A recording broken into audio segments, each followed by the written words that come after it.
Today's podcast is brought to you by Audible. You can get a free audiobook download and a 30-day free trial at audibletrial.com/design recharge.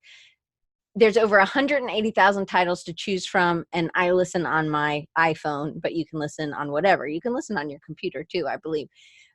Anyway, it's through Amazon, and so it's terrific. And I've finished so many books, and this is the way I prefer to read. You can take notes. Did you know that you can take notes with Audible? And then they're saved, just like in regular. I just take audio notes, and then it goes back a little bit, so it plays it. It's amazing. And one credit is $15 a month, audibletrial.com/design recharge. Hey, everybody. Welcome to episode 307 of Design Recharge. I'm your host, Diane Gibbs. And I know my voice changes because I was talking to everybody before, and then I boop it, except I didn't boop. Anyway, boop's what I do when I make a mistake. Anyway, if you wait till the end, you'll see all the outtakes.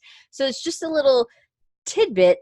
There's always something funny at the end, hopefully. Well, maybe not always, but sometimes. So if you want to catch these show notes, you can catch these at rechargingyou.com/307. All right, so on with the show. So I have 30 minutes to get through what I wanted to talk to y'all about. Okay, today it was a huge week so far for me. I know it's only Wednesday, but me and the mouse in my pocket, I was like determined to get this site up and launched.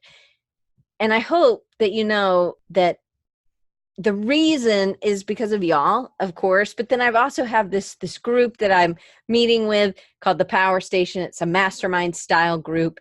And just knowing that I have to get my self-imposed deadline. Oh my gosh, amen. Much needed update is what Andre said. It totally looks different. Like I feel like finally it's reflective. Now, granted, all the pages aren't done, people, so don't go hunting all around. But I mean, even the pages that aren't done don't look terrible, but it's so much better. Anyway, or at least I think it is. And I redid the logo too, because I've hated that logo for forever. I think I did that in 30 minutes. Anyway, if you got the email yesterday night or maybe this morning, depending on where you live, sorry for all the emails. You're going to get a bunch this week, so you just hold tight or just hit delete or whatever. Pretty much I'm going to tell you some things that are going on. So there's a new lockup that I would love to kind of get your opinion. So there's one at the top and one at the bottom. It kind of curving around. It kind of makes me feel like a life is good kind of logo. Anyway, I'd love to kind of get feedback. So this is how having a group and made me have to do this. So I wanted, when I launched this, to have a full launch. Now, I didn't know for sure I was going to get the logo done because my friend Nathaniel's like, you get the pages done. Then you, as a reward, you work on the logo. Because I kept wanting to just fiddle-faddle with the logo because it was fun. Anyway, so I did a little bit of logo work, and then I would work on pages. And then when I got a certain number of pages done, I would fiddle a little bit more.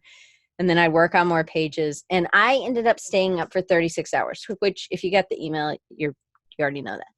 So on Sunday, I never went to bed. My husband kept coming and he's like, are you going to go to bed? Are you going to sleep tonight? And I was like, nope, I'm not. I'm just going to get this done. And I actually got quite a few web pages of my site done in that amount of time. And I went from a little wireframe sketch. That's how I always work.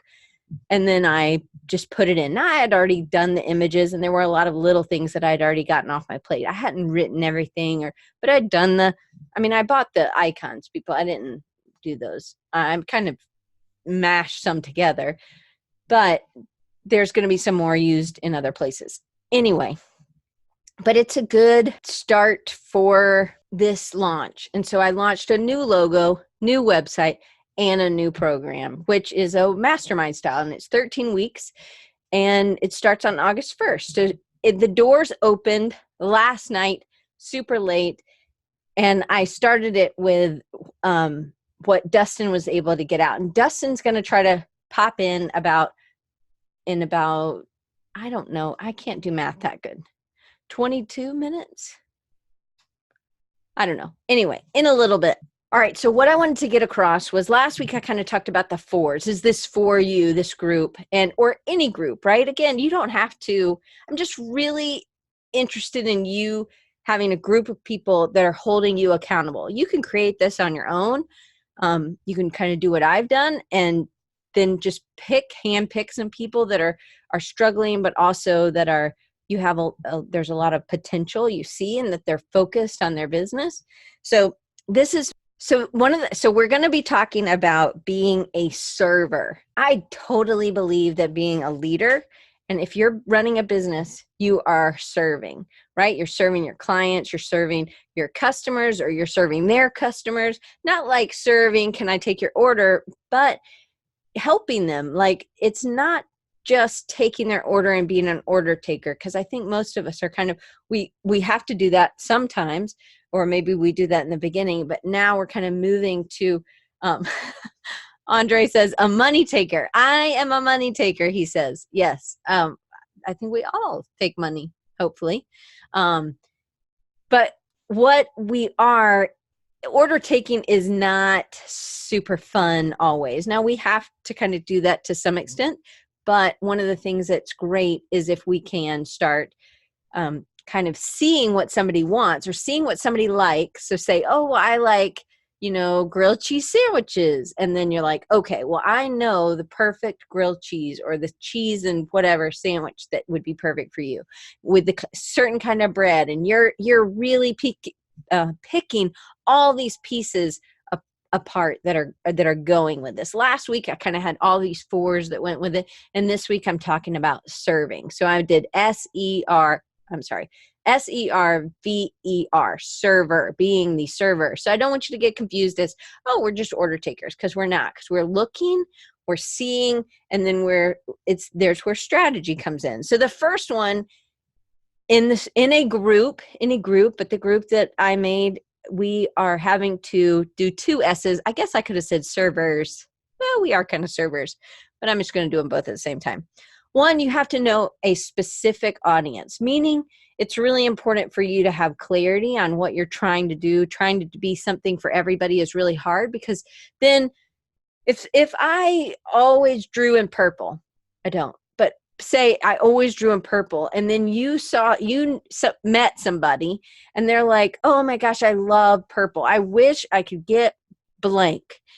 And then you'd be like, oh, my friend Diane, she loves to draw in purple, she would be perfect for this thing because you wanted this thing in purple. So it's a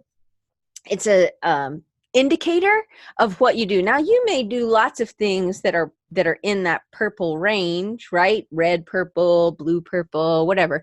But people know you for purple. So I think that, and I've really kind of been on the fence of being a generalist, because I do a lot of things, and then being on something that I really enjoy. So I think I really like web design. I'm not a coder, but I think I'm good at helping small businesses have a much more professional look. For me, this is something that I am now going to be putting forefront. Instead of saying I do everything, although I do, it's just not what I'm focusing on, because I want people to think of me as being able to help small businesses, medium-sized businesses get clarity on their message and create amazing websites for their brand. So I guess it's branding to some extent. One, I think you need to have a specific audience. You have to know, and you might have multiple audiences, you might have multiple silos that you're kind of going down. But for a group, for a goal that's 3 months long, you need to have specific audience indicated and decided upon. I'll do the other S at the end. Then you have to have empathy. So SE. The next one is empathy. I think empathy for other people, it can't just be about yourself. You have to go in and listen and not just try to direct. I don't think my mom's watching. Oh, yep, she is. Hey, Mom, is Dad there? I really wish you would walk into another room then. But my dad likes to kind of control situations. And I know my mom would laugh if she could type. I mean, she can type. She just doesn't know how to type on her iPad while this thing is going. Anyway, she's a very smart lady. She's just not technology savvy. Neither is my dad. But my dad likes to control the situation. I mean, I think we all kind of do, you know, I definitely like certain things a certain way. And so having empathy is not something that always comes super easy to people who are super controlling, because sometimes they just want to. My husband does this too. My dad definitely does this. He will just, if I have a problem, he will just want to solve it instead of listening and helping me kind of go through the process of solving it for myself. So I think some of it's listening. Maybe it is, Doc. Maybe it's a man thing. But my dad definitely does that. And I don't know if I'm going to be in trouble or not, but later I will find out. But they kind of like go off into like a soliloquy, you know, it stops being a conversation and it starts being a lecture.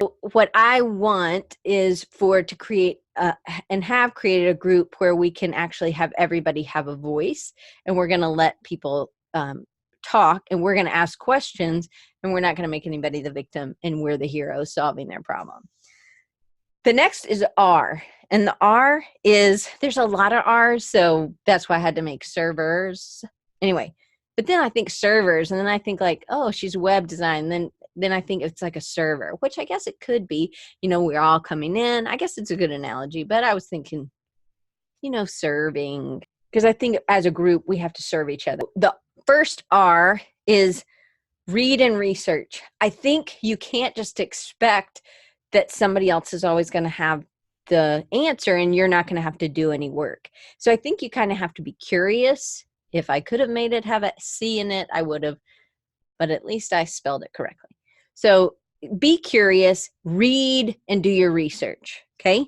And then the V for servers is, I think you need to claim it. So it's kind of like the category 4 thing last week is make your mark. I think you have to believe in yourself and believe that you can do this. And sometimes it's really difficult when you are in a vacuum.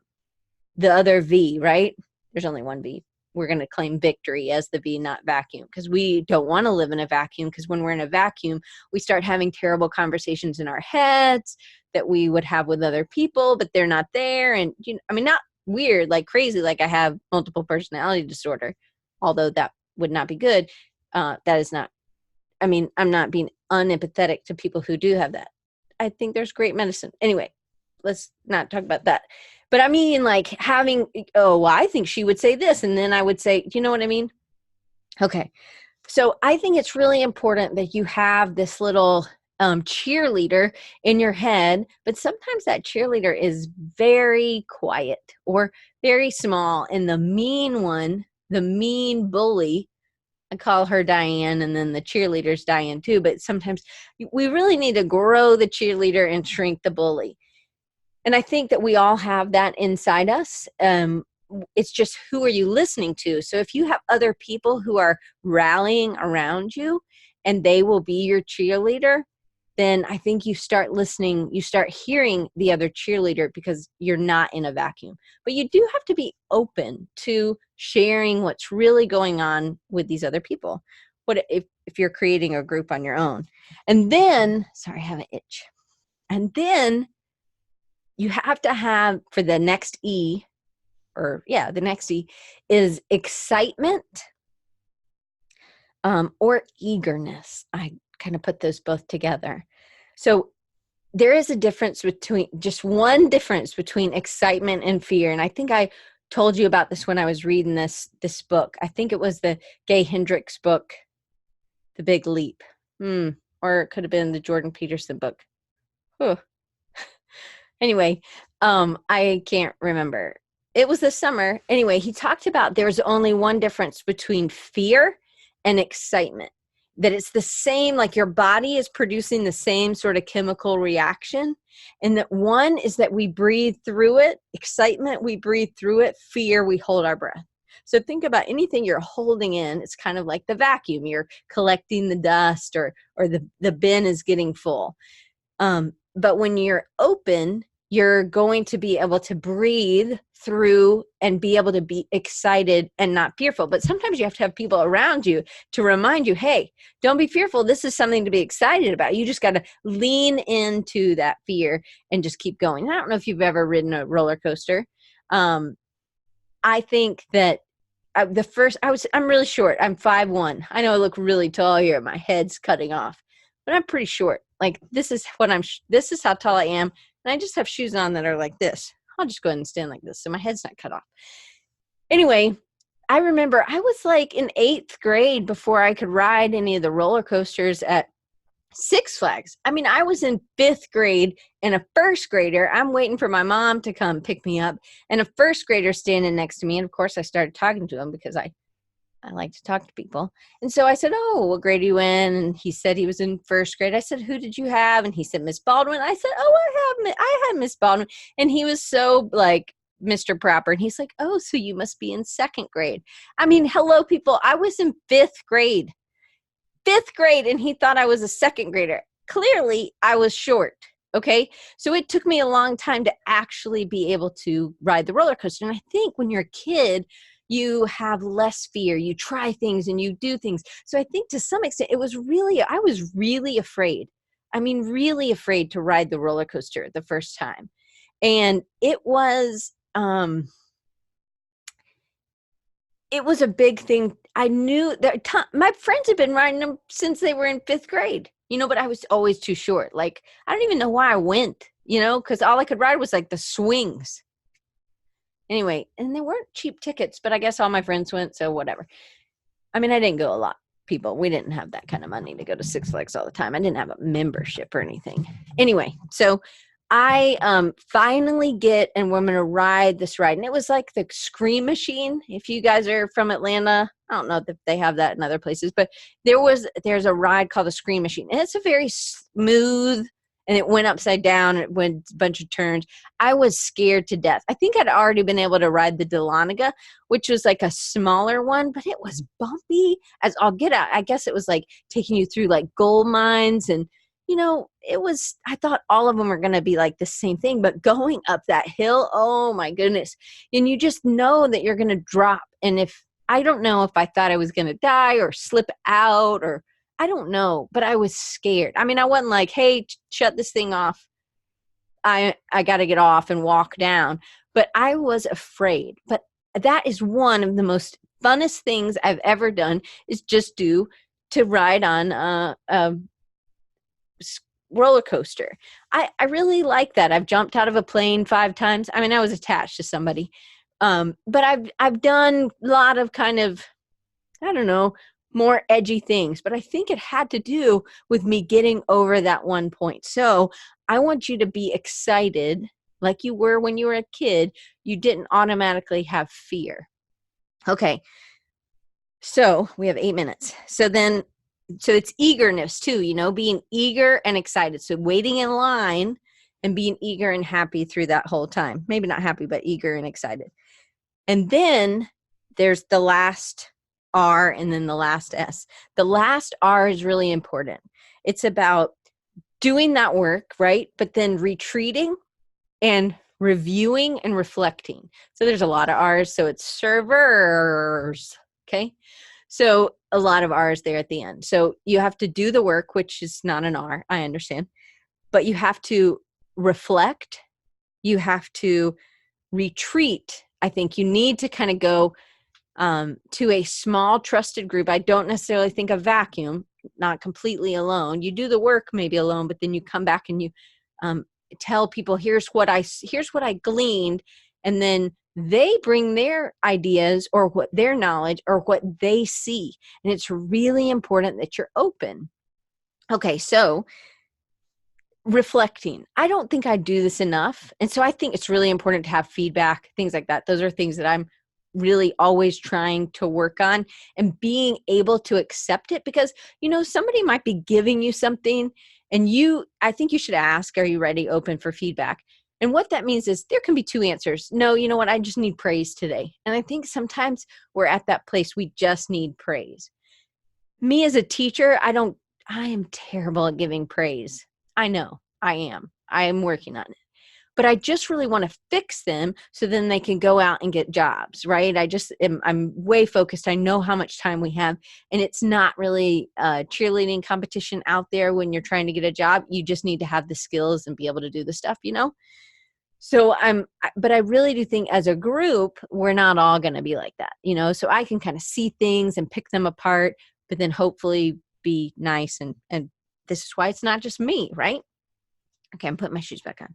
I'll be huge in just a second. I guess I could just step back, but then you wouldn't hear me as good. Okay, so then the last thing, the last S, look, I maybe timed this so good. Could you believe that I could get done in 30 minutes? My mom will probably be super happy with me. Okay, and hey, Brian, I see you're here, Brian White. The last S is to surrender. And that kind of goes into that being accepting of feedback. You have to be able to hear it and know that nobody is trying to compete with you. They are trying to help you be better. They are not trying to hurt you. Nobody in your group, if you're trying to make a group, you should not have people in there that are trying to tear you down. Not a good idea at all. Please don't. The first S was having a specific audience for that specific goal, because we're going to have a SMART goal. So, okay, I'm going to go back over them again. But you have to surrender. And I said surrender to who you're serving. So to having that audience, I said, and do it for them and not for an ulterior motive. Not because, well, if I do this, then maybe Brian will scratch my back, right? If I do this for Brian, then Brian will do this for me. No, you just do it. You give in this group to just give, not so that somebody does something for you. You just give. And I think, man, that has been, if I could tell you one thing that has helped my life be happier, it's just giving. Giving. And really right now I don't have a ton of money, so I'm giving time. And I think that is like a beautiful thing that we can just, an encouragement. I think I'm encouraging to normal people, just not my students. I'm working on it, people. I am. Okay. So let me go over them again. So one is have a specific audience for that SMART goal, and we'll go over SMART goals again. You're going to have empathy. That's the first E. You're going to the next R is you're going to read, you're going to do the research, do the work, and then you're going to come in. You're going to, you've done the work. Now you're coming back. You're being curious. You're finding out lots of things. You're claiming that you're victorious. You're going to get it. Like it was a boy, actually, Brazilian. I was corrected, but it looked like a girl. Whatever. It could be a girl. It could be a boy that was doing that squat jump to whatever, like, I don't know what they're called, but it was jumping on a really high stool that was not super structurally solid. He was knocking it over all the time, but knew he was going to get it. He knew box jumps. Thank you, Doc. Clearly I don't go to the gym enough, or I don't do that kind of exercise. So, he just didn't give up. I want you to claim victory and then have excitement and eagerness, not fear. I want you to be eagerly awaiting all these things. When you're feeling fearful, that is the emotion. That is the I don't know if it's serotonin or cortisol in your body that's having that fear response. I want you to physically breathe through it. And I want you to lean in and just keep going, because then you're being worked on and you're being refined, which I think is great. And then that's the last E. The next R is the retreat and reflect. So have a group that you can trust, that you can get feedback from. And then the last S is that surrender. So I kind of wrapped that into one, which is servers, which is surrender to the process of feedback, hopefully, and surrender to who you're serving. So be really mindful of that audience. Again, we start with the audience, we end with the audience. And then I also want you to do it. When you are surrendering to getting feedback, you're also giving feedback without ulterior motives. And okay, so Mario, I love Mario. He has a really hard last. Hey, Debbie, he has a really hard last name, but you guys should write it. Mario, write it in the thing. Put your Instagram handle there. man, he's like, I'm going to read his book. I can't wait when he writes a book. Okay. It says, Jim Rohn, earn as much as you can, go as far as you can, serve as much as you can, give as much as you can. And maybe that was by Amy G. Dalla.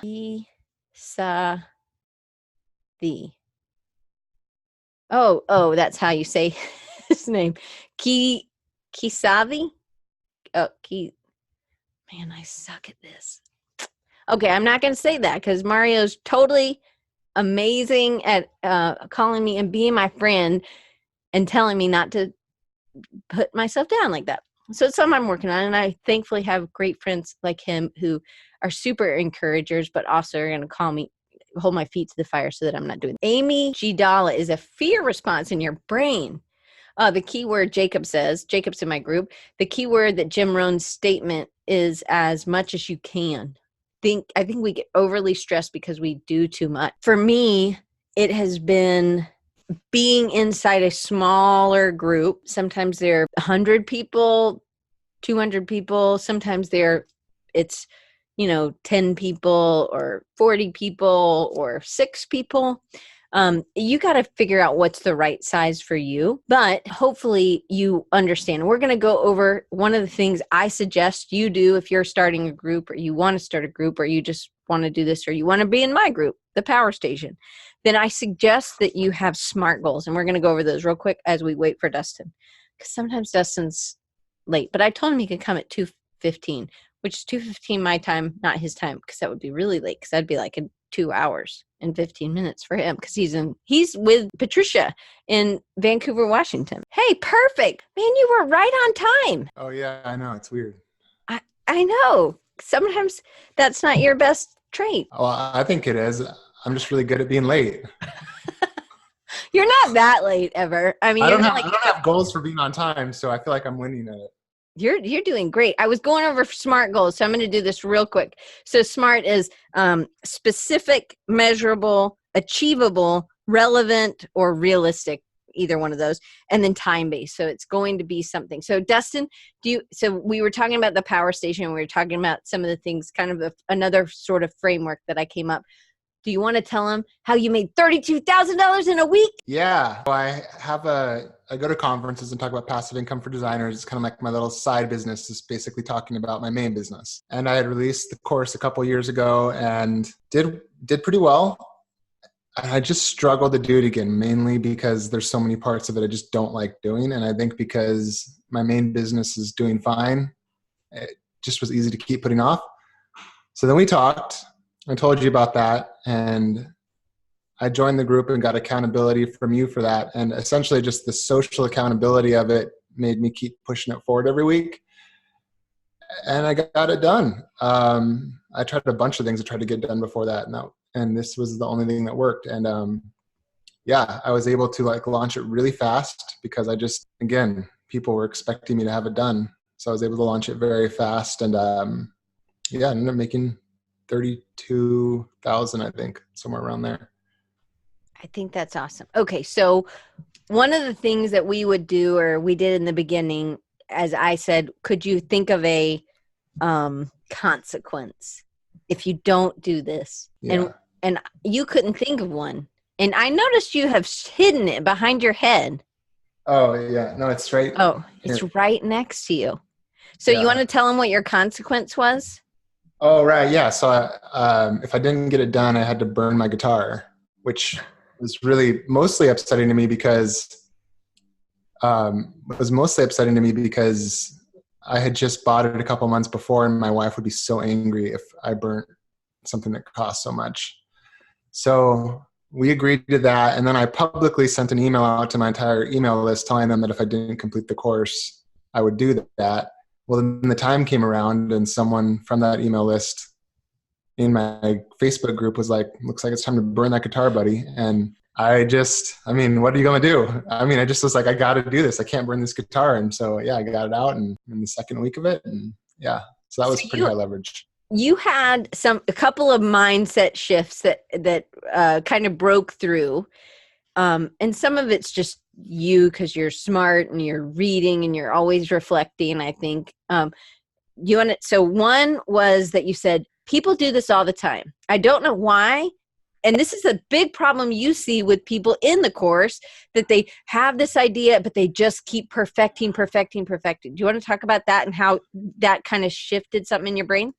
Oh yeah, that was like probably one of the biggest things that happened from being in the group was, so for people that don't know, I have a site called Retro Supplier where I sell a lot of Photoshop, Illustrator, Procreate, Affinity brushes. And we release them almost every week. I mean, it's not a big deal. It's not overwhelming. It's not hard. We just do it so much that it's very easy. And there was people in the group that were also had products that they had released or were in the process of releasing, and they had kind of been sitting, not fully completing parts of it for the same amount of time that I had not completed Passive Income for Designers, the course. And I just thought to myself, to some people, a course is like a pack of brushes. You know, some people make courses every week.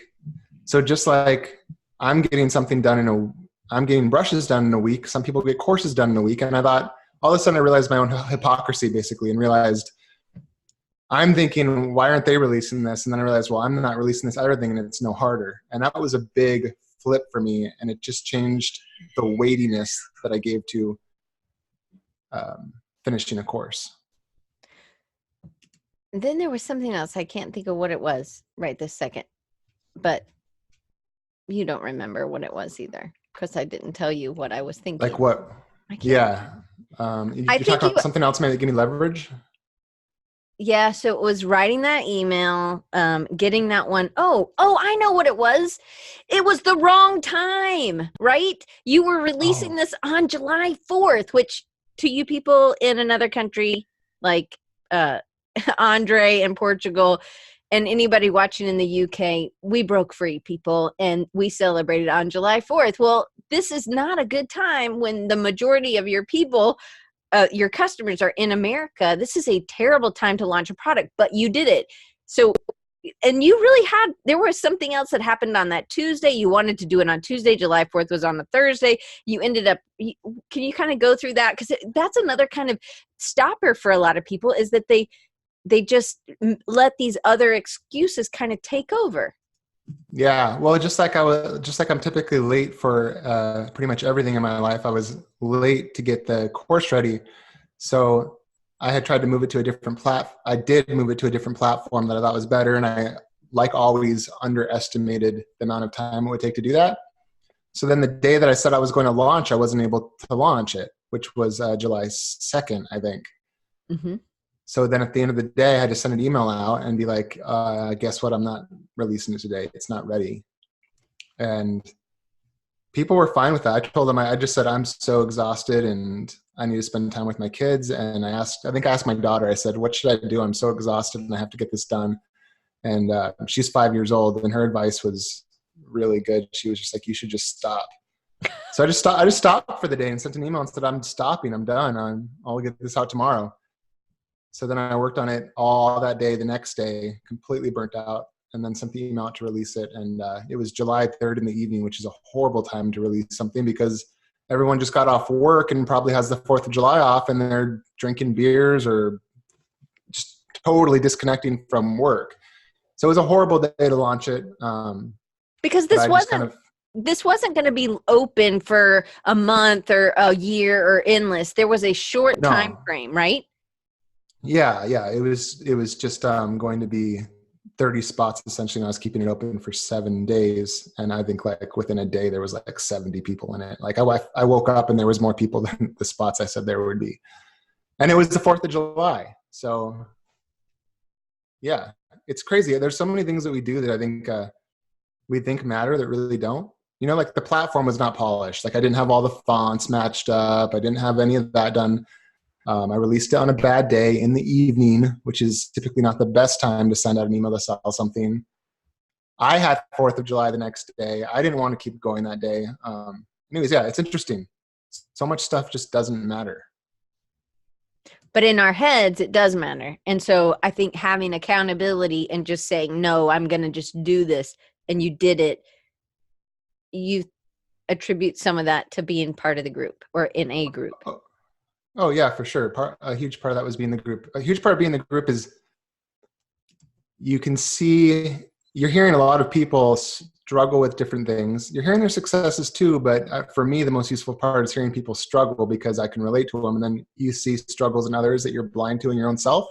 So then it's easy it's easy to look at them and say, oh, well, they should do this. And then all of a sudden it clicks in your mind, oh, they're also me.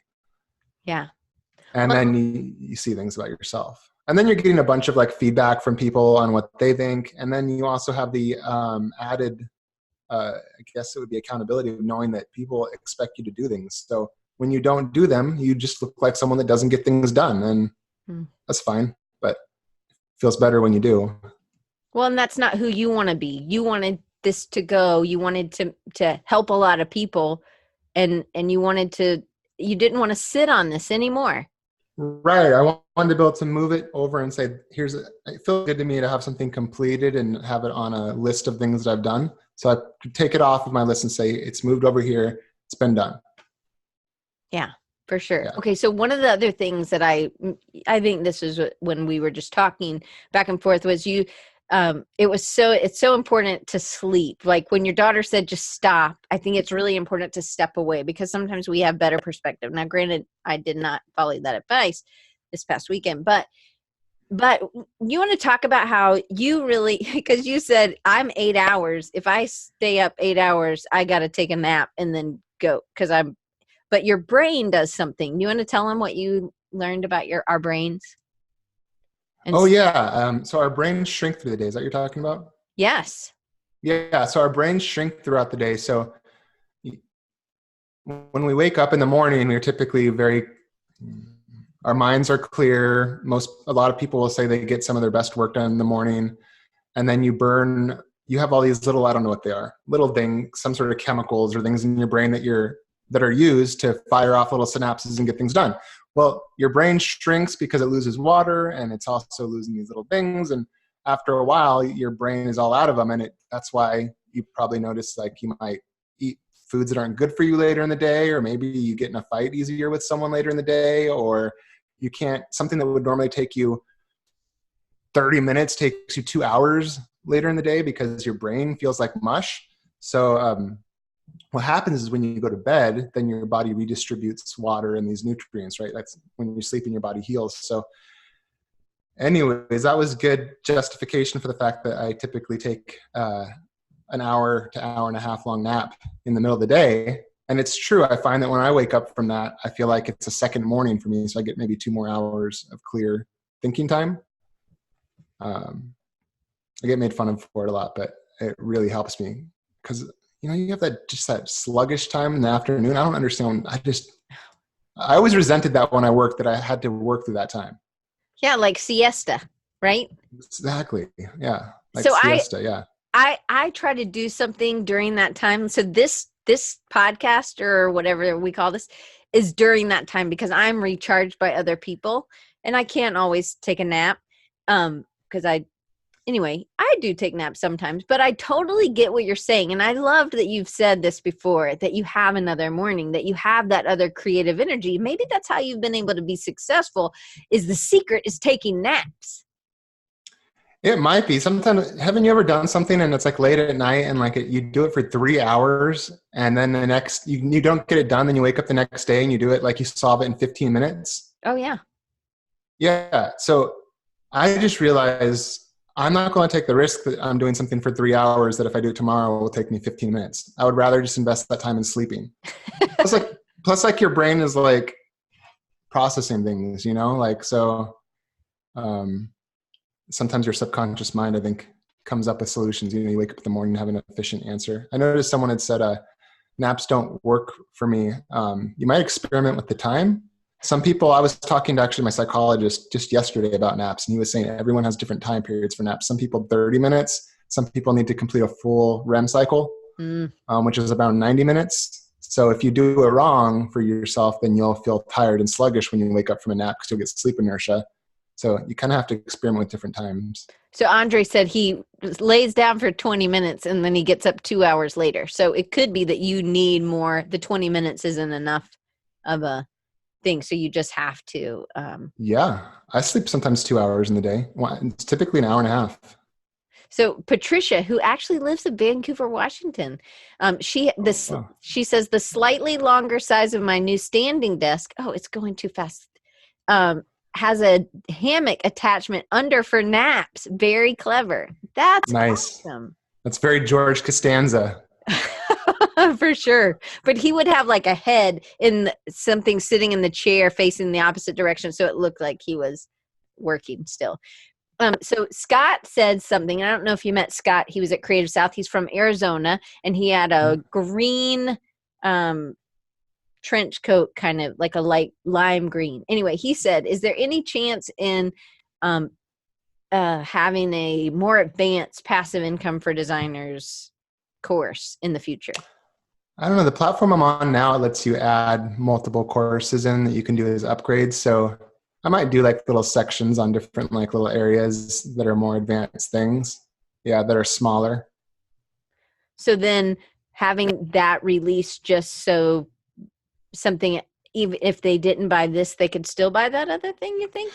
Yeah, like, like some people, for instance, in the course now are interested in copywriting, but we really aren't going to get very deep into copywriting because we're just trying to get people to understand the basics and release to something. So, but I do like the idea of talking about copywriting. It just doesn't fit into the context of this course. So I'm going to make one on that.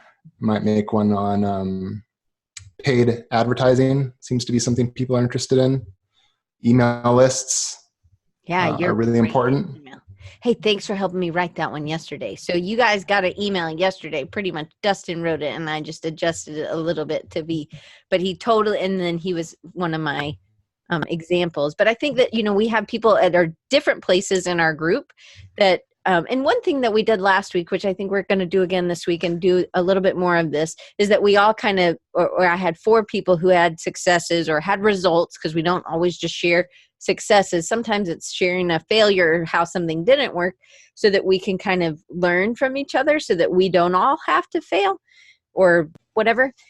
One thing was when we were looking at, you were kind of walking us through, because I had asked some questions about email and sending those and kind of the campaigns and things like that. And you were walking us through, and you are just a brilliant writer. You're really clever and you write. Even if you don't even like brushes, people, you should just get his email because he's clever and funny. But there was, you were there, and then Jacob said, hey, well, can you look at this, or can you see how many people unsubscribe from this?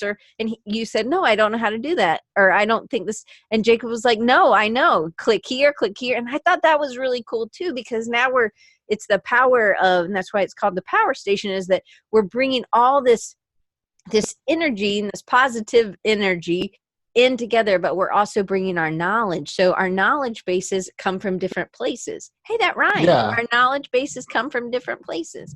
Anyway, and so then we're able to learn from each other. Go ahead. Yeah, just like another perfect example of that was Will. I had mentioned this software called Hotjar that lets you do heat maps. It lets you do recordings of people on your site. Just basically put little polls up on your site. You can gather all sorts of information from people. And I had mentioned it, and I use it one way for my business, but because I sell e-commerce essentially, and Will was looking for leads for his freelance business. So he installed it and used it, and then he shared that. And it's interesting because you hear he was very good at deciphering what certain actions he learned through Hotjar meant. So these search terms don't work, or they're paying a lot of attention to this certain area. I should, that made me realize that I need to change this area or push this area up because it's so important to people, et cetera, et cetera. And yeah, so again, it's like, instead of they say fail faster. Well, if you're with a big group of people doing stuff and they're actually pushing themselves, they'll probably be failing. So then you get to fail, exponentially faster by seeing other people's failures, which makes everyone actually succeed more. So when I was a kid, my sister was 4 grades older than me, and my mom is not here anymore, so I can share this easily. Anyway, my parents waited up for us. I mean, there was no we never snuck out. I mean, never, ever. But my sister had drank some in high school or at college even, but before she was 21, because that's how old you have to be in America to drink. And so she came in, and my dad, I remember him just blowing up at her. And I was like, okay, I will never do this. I'm like learning from the sibling. And I think about this when I teach design. I think about the same thing. I'm like, hey, just because Judy's having a problem with this, if you are paying attention, then you will never make that same mistake that Judy made. Don't use these critiques as, oh, well, I didn't do that, I'm not going to listen, or I don't, design like that, or whatever. It's like all just this amazing conglomeration of information. So it's just about coming together. You might not be there right now, but at some point you might need that information. Right. Yeah. And people will tell you different, like, yeah, just perspectives you would never, ever have. It's kind of like when my daughter told me to just stop. That seems really obvious, but I didn't even consider just stopping. Or when you're in the group, someone, that maybe is not familiar with exactly what you do compared to what they do, they'll see it from the outside and give you this very different, helpful perspective on it. Yeah. So that's all really helpful. Well, and I think it's important that we are able to, I think Jacob said over there, it's like the group is a mirror, and they may be telling you, sometimes you just need encouragement, but sometimes it's like, hey, could you tell me what you see? And then it makes it better. It makes it stronger instead of it just being in a vacuum. So thank you for helping me explain how the PowerStation has helped you. And I appreciate you being in there. And yeah, you bet. Can I mention one more thing that I think is, you had mentioned there was like 4 or 5 successes, and some people, of course, are in the process still of doing things. But something else really interesting I noticed is, I think people start to realize that maybe the thing they initially went into the group for, they come to realize actually is not even what they should be doing in the first place. Maybe they realize it's not going to help them to get to the goal they actually thought. I mean, imagine how freeing that is to realize that, like, oh, this is my goal to get this done. And then all of a sudden you come to total clarity that you don't need to do that. And then it's done because you just realize you don't have to do it. And then you move on to something else. So, I mean, that's also a case. So sometimes if someone maybe you don't launch something, maybe that's your success, is you find out that was not what I needed to do. And you just freed up massive amounts of space psychologically and in terms of time and whatnot. Anyways, thanks for having me on. I think that that's one of the things as I've grown in this group, or facilitating, because I'm learning as well.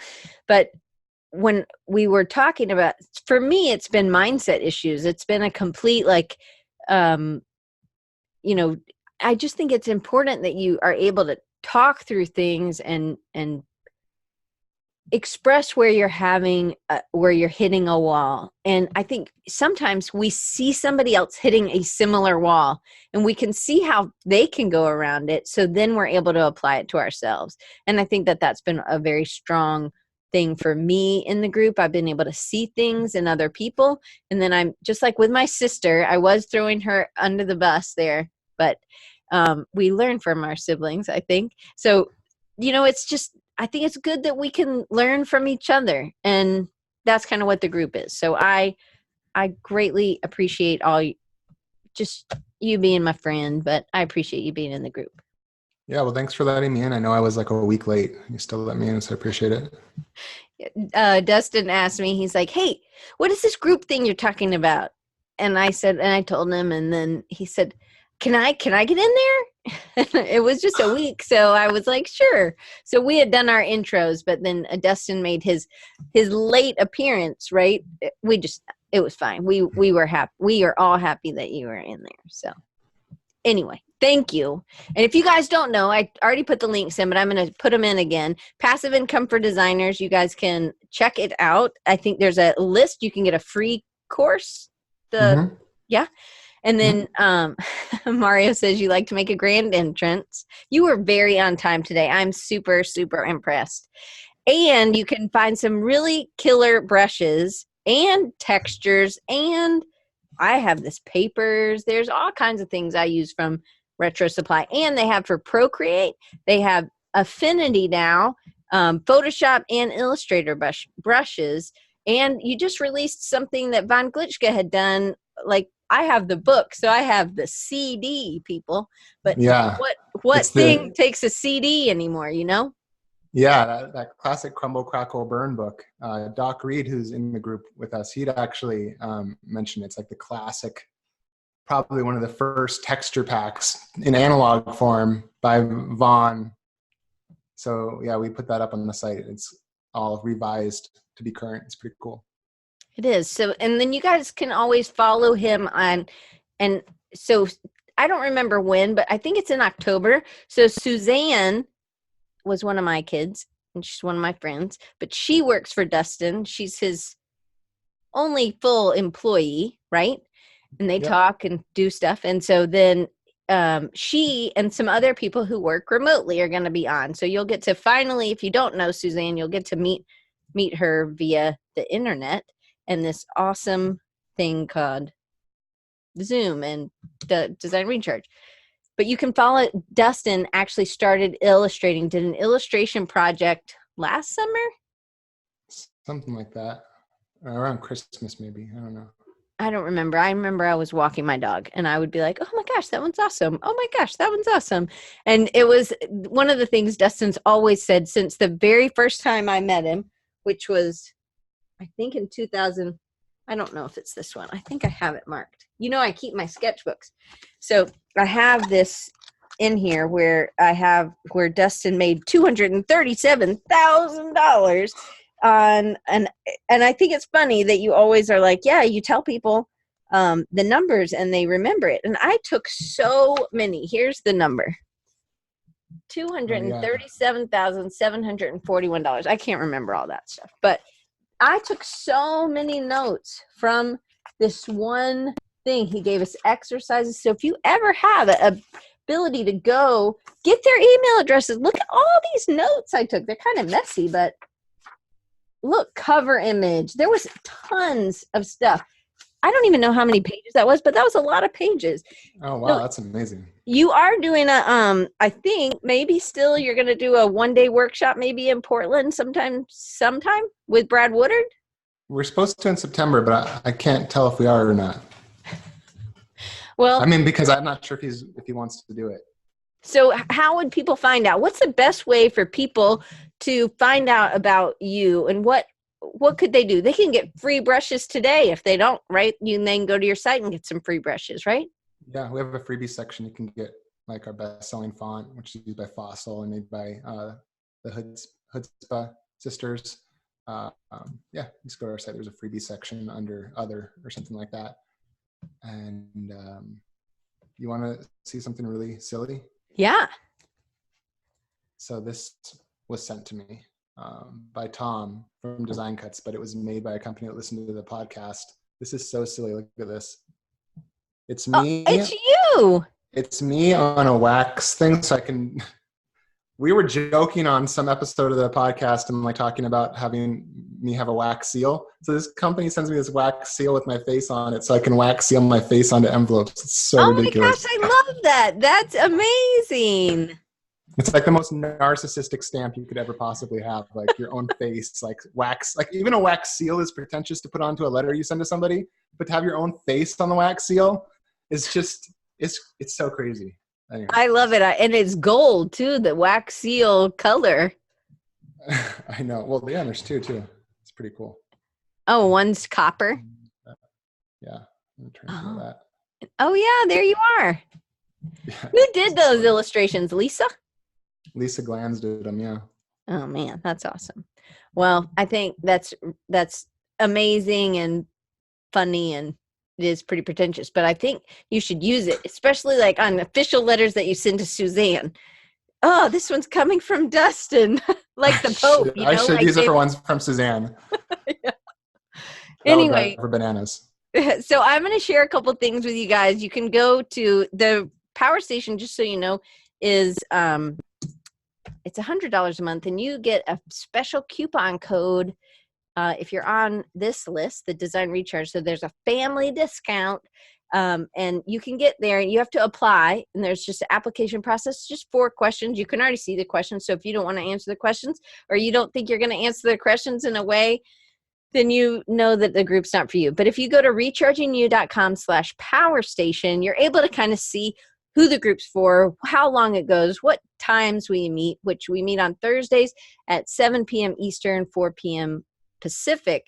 And anyway, if you're interested, we start the next round August 1st, and you can check that out. You can also follow me at Design Recharge. But that's it. So thank you, Dustin, so much. Yeah, thank you. Hey, here's your commercials at the end. Another way to support the channel and the podcast and get extra content like the videos that I add each week, or you get first dibs on some things. We do projects together, and our next project is going to start August 1st. Can't wait. So, and then you get to do it with other people, and I'm real excited about doing it. We do 4 a year, 3 a year, 3 a year. Anyway, we do some every year.